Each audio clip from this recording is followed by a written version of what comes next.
Hello दोस्तों, golden point की online class में आपका स्वागत है। आज हम बात कर रहे हैं नंबर सिस्टम, अंक प्रणाली। ठीक है, अब बात करते हैं नंबर सिस्टम या अंक प्रणाली। इसके अंदर सबसे पहले हम बात करते हैं जो अंक प्रणाली है, ये दो विधियों के अंदर काउंट होती है। दो विधियों के द्वारा हम इसको गिन सकते हैं। पहली है भारतीय गणना प्रणाली, जिसको हिंदू अरेबियन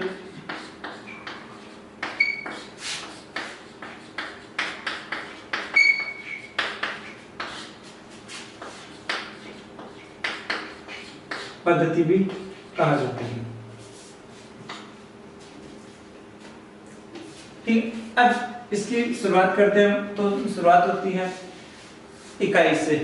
सबसे छोटा अंक होता है वो इकाई अंक होता है। इकाई की जब भी हम इनको की गणना करते हैं तो शुरुआत हमेशा दाईं तरफ से होती है, जिसमें इकाई अंक हमेशा सबसे लास्ट में आता है।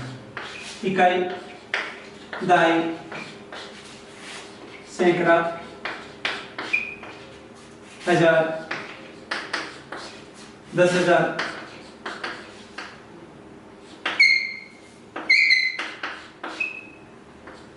लाख। इसी के साथ में आगे 10 लाख, करोड़, अरब,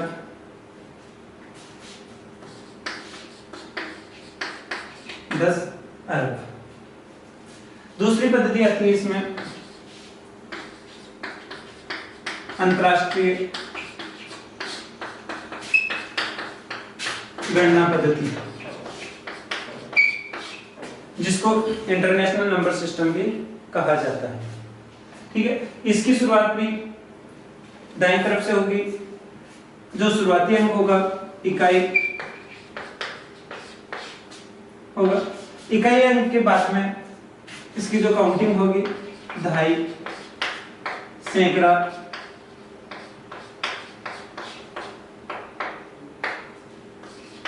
हजार, 10,000, 100,000,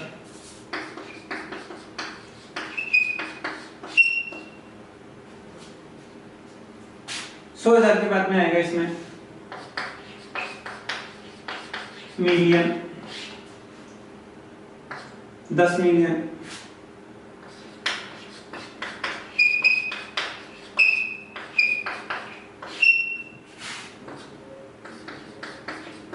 100 मिलियन और बिलियन।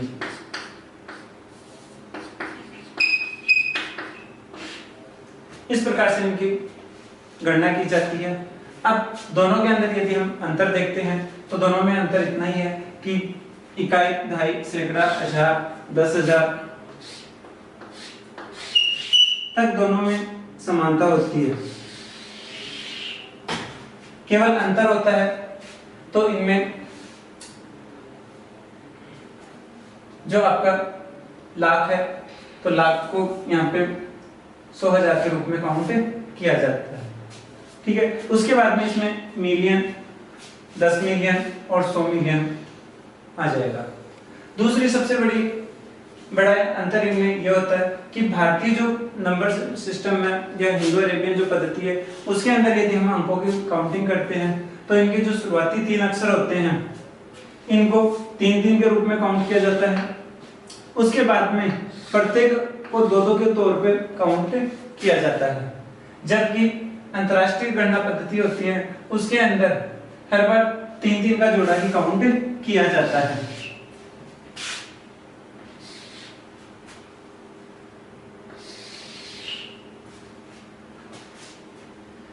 जबकि अपने हिंदू अरेबियन जो पद्धति है इसमें इकाई, दहाई, सैकड़ा, हजार, 10,000, लाख, 10 लाख, करोड़, 10 करोड़,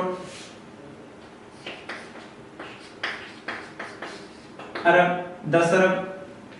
जबकि अंतरराष्ट्रीय गणना पद्धति के अंदर तीन तीन के जोड़े बना के इनको काउंट किया जाता है। इकाई, दहाई, सैकड़ा, हजार, 10,000, 100,000, मिलियन, 10 मिलियन और 100 मिलियन।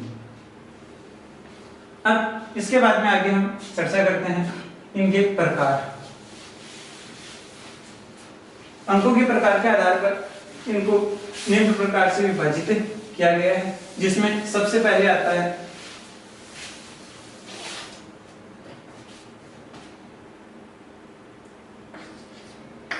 अंकों के प्रकार। सबसे पहले बात करते हैं प्राकृत संख्या।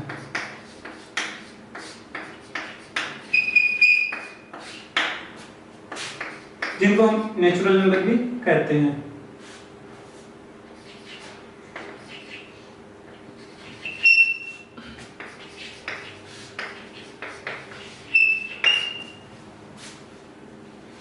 अब बात करते हैं हम प्राकृत संख्याओं की। तो प्राकृत संख्याओं की शुरुआत 1 से होती है। 1 से शुरू होकर यह संख्या अनंत तक जारी रहती है। दूसरी बात करते हैं इनकी पूर्ण संख्याएं।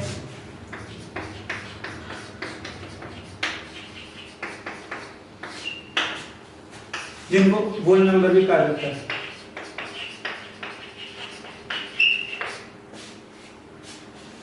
अब ध्यान देने की बात है, यदि प्राकृत संख्याओं के अंदर हमने 0 को शामिल कर दिया तो ये संख्या पूर्ण संख्या के अंदर कन्वर्ट हो जाएगी। दोनों में केवल अंतर इतना ही है कि प्राकृत संख्या 1 से शुरू होकर अनंत तक जाती है, जबकि पूर्ण संख्याएं हैं जो 0 से शुरू होकर अनंत तक जाती हैं। तीसरी बात करते हैं हम पूर्णांक संख्याएं।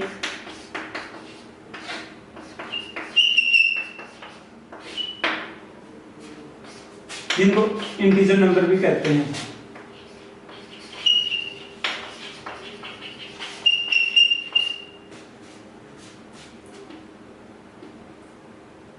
अब ध्यान देना, जैसे पूर्ण संख्या आपने देखी, पूर्ण संख्या 0 से शुरू हो रही थी और प्राकृत संख्या है वो 1 से शुरू हो रही थी। अब बात करते हैं कि प्राकृत संख्या ये 1, 2, 3, 4, 5 से शुरू होकर अनंत तक जाएगी, लेकिन इनमें सबसे बड़ी बात यह होती है कि ये माइनस में और प्लस में धन पूर्णांक और ऋण पूर्णांक दोनों के अंदर होती है।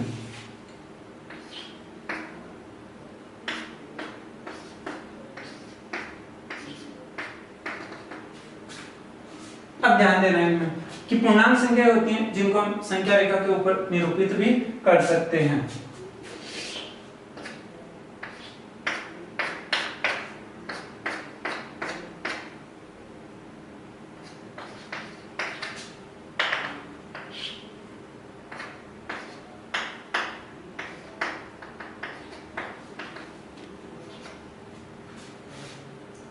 जीरो इनमें उदासीन संख्या होती है, जिसको हम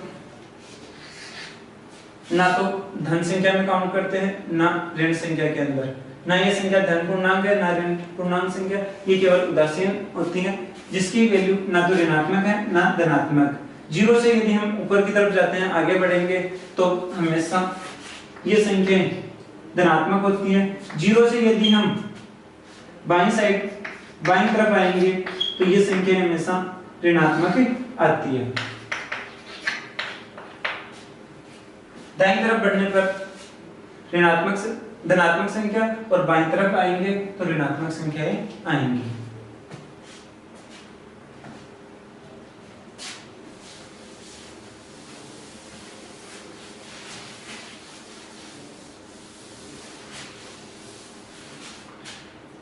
आगे बात करते हैं हम चौथा प्रकार है सम संख्याओं का।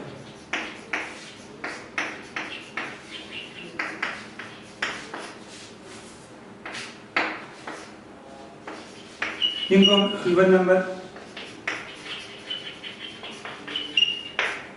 भी कहते हैं। अब देखो सम संख्याएं कौन सी होती हैं। सम संख्याओं वे संख्या होती हैं जो 2 से पूर्णतः डिवाइड होती है, या वे संख्याएं जिनके अंदर 2 का पूरा भाग चला जाता है, वो सारी संख्याएं सम संख्याएं होती है। फॉर एग्जाम्पल 2, 4, 6, 8, 10, इन संख्याओं के अंदर यदि हम 2 का भाग देंगे तो अपने पास में शेष फल के तौर पे कुछ भी शेष नहीं बचेगा। अगली संख्या है विषम संख्या,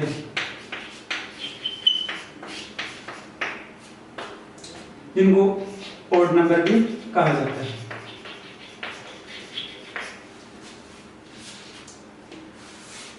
यदि हम बात करें विषम संख्याओं की, तो इनमें वे संख्याएं आती हैं जिनके अंदर यदि हम 2 से डिवाइड करते हैं, 2 का भाग देते हैं, तो अपने पास में शेषफल के तौर पे हमेशा एक शेष बचेगा। वे संख्याएं 1, 3, 5, 7, 9, 11 और अनंत तक इसी प्रकार से चलती रहेगी। अगला प्रकार है अभाज्य संख्या।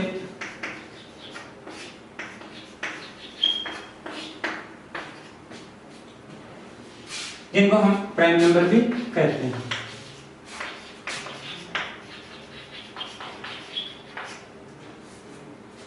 अब ध्यान देना है यहाँ पे कि प्राइम नंबर कौन सी संख्या होती है? वे संख्या जिनके अंदर ना तो किसी संख्या का भाग जाता है, और यदि इनके अंदर हम किसी भी संख्या का भाग देते हैं तो अपने पास में केवल कुछ ना कुछ शेष बचेगा। यदि इन संख्याओं के अंदर हम खुद का भाग देते हैं या फिर एक का भाग देते हैं तो अपने पास में शेषफल के तौर पे कुछ भी नहीं आएगा, अन्यथा अपने पास में शेषफल कुछ ना कुछ शेष बचेगा। ये संख्याएं होती हैं 2, 3, 5, 7, 11, 13, 17, 19। ये संख्याएं अन्य किसी भी संख्या से विभाजित नहीं होती हैं, ये केवल अपने खुद से ही विभाजित होंगी।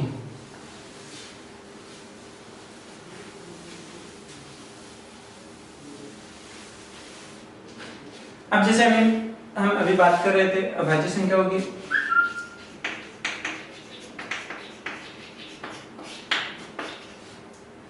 दो एकमात्र ऐसी सम संख्या है जो अभाज्य संख्या है।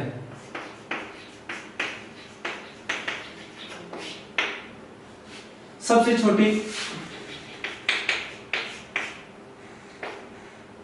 अभाज्य संख्या है। दो एकमात्र ऐसी संख्या है जो सम होते हुए भी अभाज्य संख्या है। दूसरी बात करते हैं विषम, तीन एकमात्र ऐसी संख्या है जो सबसे छोटी विषम अभाज्य संख्या है। बाकी की यदि हम अभाज्य संख्या की बात करें तो सारी की सारी जो अभाज्य संख्याएं हैं, सारी की सारी जो अभाज्य संख्याएं हैं वो विषम संख्या है। 3 के 2 के अलावा जितनी भी अभाज्य संख्या हैं वो सारी की सारी विषम संख्या के हैं। उसके बाद में बात करते हैं भाज्य संख्या।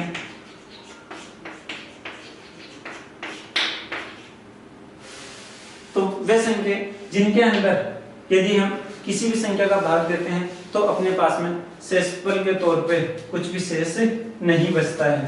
तो वो संख्याएं हैं अपने पास में 4, 6, 8, 9, 10, 12, 15, इसी प्रकार से अनंत तक चलती रहेगी। इन संख्याओं के अंदर यदि हम किसी भी संख्या का भाग देते हैं तो अपने पास में शेषफल के तौर पे कुछ भी शेष नहीं बचेगा। ये संख्याएं किसी न किसी संख्या से विभाजित होती हैं। उसके बाद में बात करते हैं हम जुड़वा भाज्य संख्या।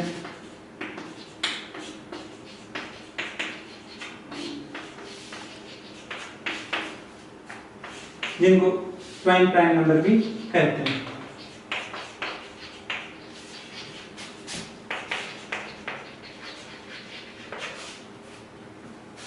जुड़वा, जैसे शब्द से भी आपको पता चल रहा है कि जुड़वा अभाज्य संख्या वो संख्याएं हैं जिनके द्वारा हमें डायरेक्टली पता चलता है कि जुड़वा, यानी कि ऐसे संख्याएं जिनके अंकों के बीच में 2 का अंतर पाया जाता है उन्हें हम जुड़वा अभाज्य संख्याएं कहते हैं।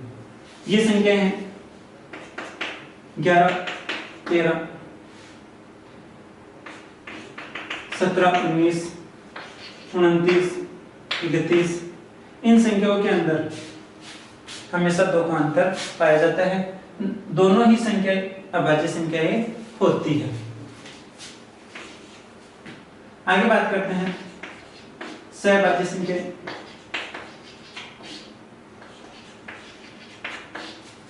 को प्राइम नंबर।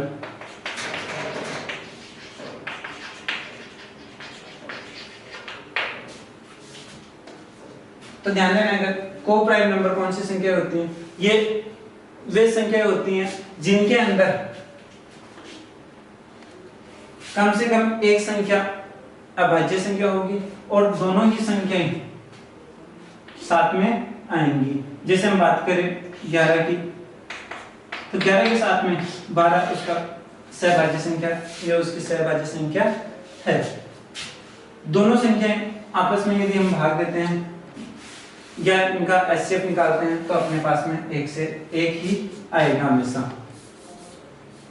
इसी के अलावा जैसे बात करें 17 के साथ में 18 ले लो या फिर 18, 19 ले लो, 3, 4 ले लो। ये संख्या को प्राइम नंबर है जिनके अंदर हो सकता है कि डिफरेंट है वो केवल एक का होगा, और संख्या जिनमें एक अभाज्य संख्या होगी और दूसरी भाज्य भी हो सकती है और अभाज्य संख्या भी हो सकती है। जैसे 2 और 3 दोनों ही इसमें अभाज्य संख्या है।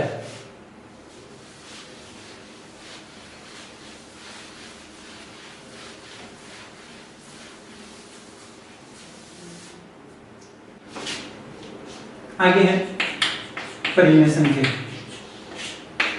जिनको हम रेशनल नंबर।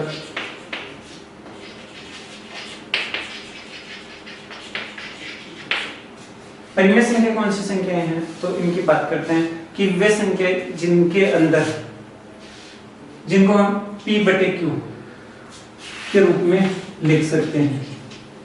ठीक है, अब यहाँ पे ध्यान देने की बात है कि हम किसी भी संख्या को P/Q के रूप में लिख सकते हैं। जैसे मैंने लिखा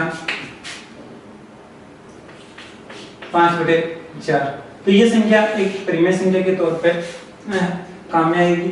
दूसरी जैसे मान लो यहाँ पे 2/3, अब यहाँ पे ये कोई जरूरी नहीं है कि इनका अंश बड़ा हो या हर छोटा हो, कैसे भी हम इन संख्या को लिख सकते हैं। अब नॉर्मली यहाँ पे ध्यान देना, यदि यहाँ पे क्यों 0 लेते हो तो इस संख्या का मान इन्फिनिटी अनंत हो जाएगा। ठीक है, तो यहाँ पे परिमेय संख्या के लिए एक शर्त होती है कि क्यों नॉट इक्वल टू 0, क्यों 0 नहीं होना चाहिए। ठीक है, आगे बात करते हैं अपरिमेय संख्या की।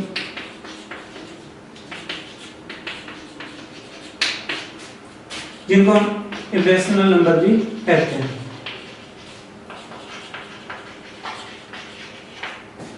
अब ध्यान देना, यहाँ पे अपरिमेय संख्या कौन सी है? अपरिमेय संख्या वे संख्या हैं जिनको हम P/Q के रूप में नहीं लिख सकते हैं। P/Q के रूप में हम इनको प्रदर्शित नहीं कर सकते, ना ही इनको लिख सकते हैं। ऐसी संख्या कौन सी हैं जिनके अंदर √2, √3 या फिर हम बात करें पाई।